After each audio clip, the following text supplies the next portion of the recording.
concerned over the last 10 years and so, that we are now saying or perhaps debating that whether there is a paradigm shift in India's foreign policy or not.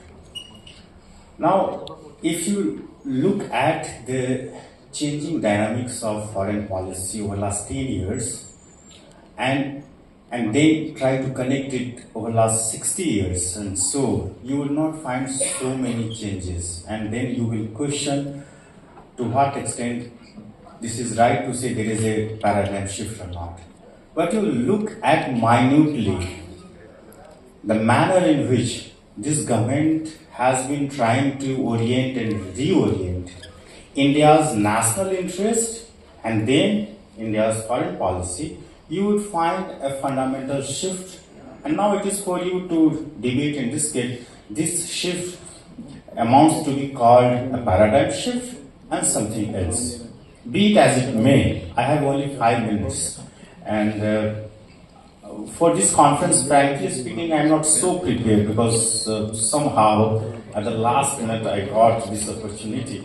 But then, be it as it may, look at the certain nuances or elements of India's foreign policy under Modi for last 10 years, over 10 years for that matter. And then start with his invitation to the heads of the government or the state of SAR in 2014. Look, Prime Minister Modi, when entered Indian Parliament, he did not have any kind of prior or experience in foreign policy. So there was a lot of buzz about the future direction of India's foreign policy under his watch. And therefore, many new things happened, unprecedented.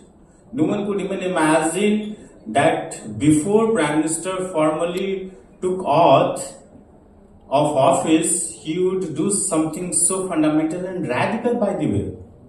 So all the heads of the government and states, barring Pakistan and for obvious reasons, there is no case for it, was not invited. But then all the invited members, heads of the SAARC countries came and took participation in this swearing ceremony.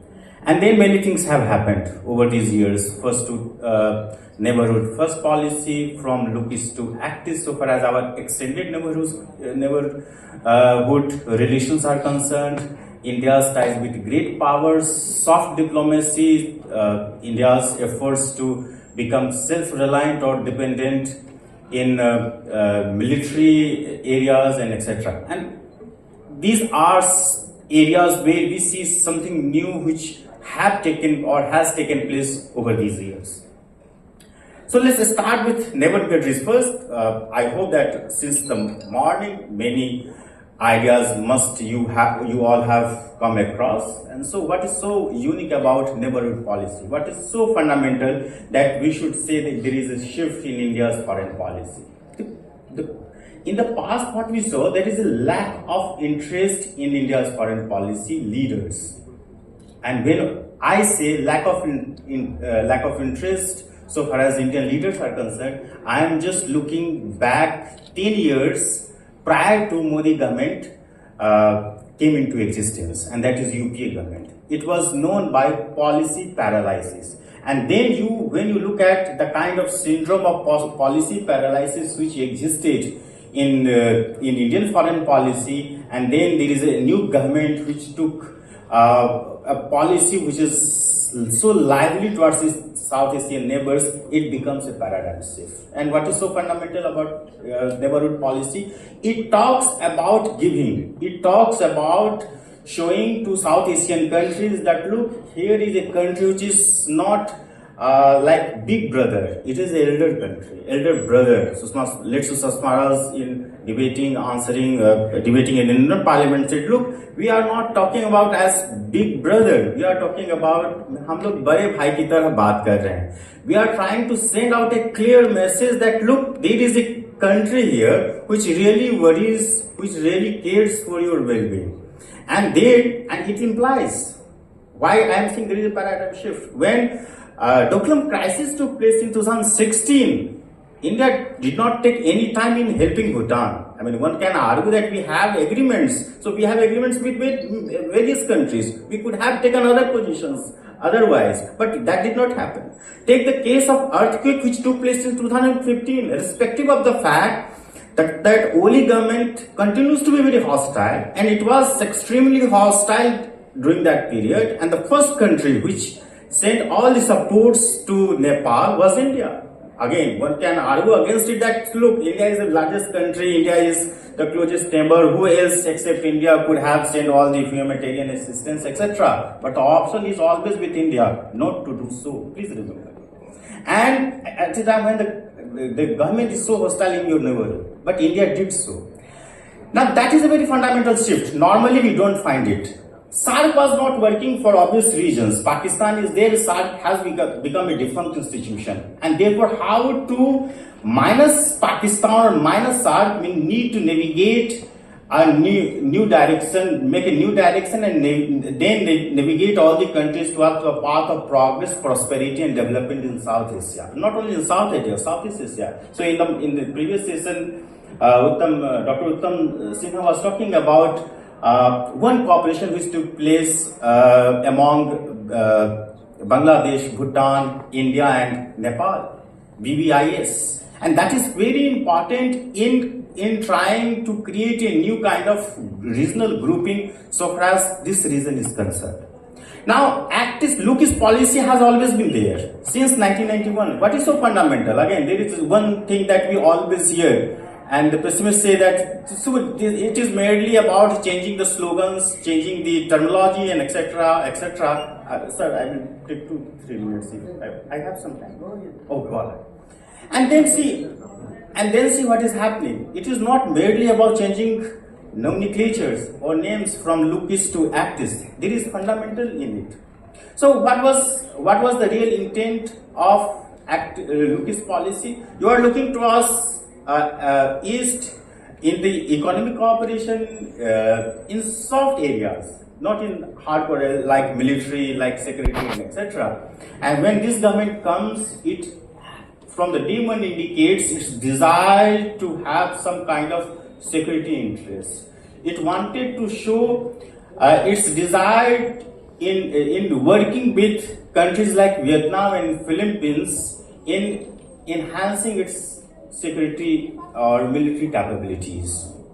It is a country which indicated over the last 10 years that looks, South China Sea is not something over which Chinese monopoly should prevail. It is not a backyard of China. Every country has interest in it, and so is true with India. And of course, we have a reason to ensure that there is a free movement of ships in South China Sea. After all, more than 50% of trade takes place through that reason, and if something happens, thereby the control of China prevails, we would be in a trouble as well.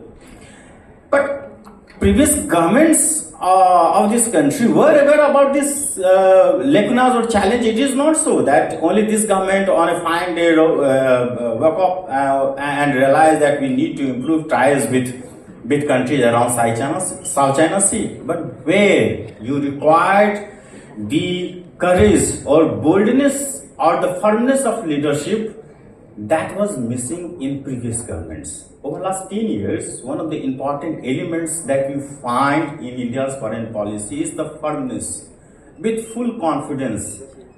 Capabilities have not changed, by the way. Situations have not changed. What has changed is the man at the driving seat. That leads to fundamental changes in other areas. All of a sudden, we have not become a big power or superpower. It is not so. We are not going to become a superpower, let's say, in next 20 years, for that matter. We want to become a Viksit Bharat, but by all means, by 2047. We hope so we should become. But forget to 2047, it appears that today we have become a superpower. Although fundamentally and on a materially, on substantive basis, nothing has changed. What has changed? The determination of the leadership. Thank you, Dr. Jha. Sir, 2 minutes. Because you said, then I went into my flow. Because I thought I have sufficient time. Give me just 2 minutes. And then come to the important aspects of foreign policy of India with regard to its relations with superpowers. And one country that tops the list is the United States. In 2014, when again Modi became the Prime Minister, everyone thought the relation between India and the US became one of the most important critical areas which will see the casualty of Modi becoming the Prime Minister. And what has happened today?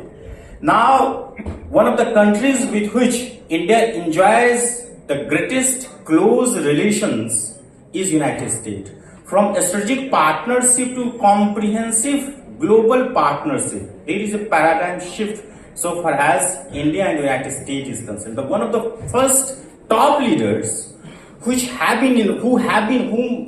the Trump administration have invited over the last 100 days is the Prime Minister Modi, and he talks volumes about the capabilities of this government. Largely so because at a time when Trump 2.0 indicates unprecedented level of unpredictability, unprecedented volatility in United States foreign policy, there is a consistency in Trump's policy towards India, and it speaks volumes about the courage, the confidence, and the determination with which this government is going. Don't forget, some days back we had extreme terrorist attack. The action that India has taken today, no country, including the United States, has dared to speak a single word against India's decision.